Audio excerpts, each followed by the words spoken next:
দেখুন, আপনি ধর্ম করেন, একদম ধর্মের মানুষ, হয় গেরুয়া পরে আছেন, না হলে সাদা টুপি পাঞ্জাবি যা যা থাকে আর কি, বা আপনি একজন খ্রিশ্চান।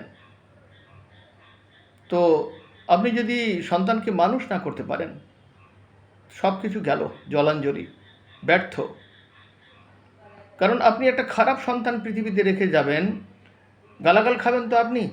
যত ধর্ম করুন, হজ করুন আর যাই করুন, গঙ্গা চান করুন, খারাপ সন্তান রেখে যাওয়া মানেই আপনার পরিবারের সম্মান নেই, আপনার জীবন বরবাদ। সেই জন্য সন্তানকে লেখাপড়া শিখিয়ে 10-এর একজন করুন, মানুষ করুন, ঠিকঠাকভাবে মানুষ করুন।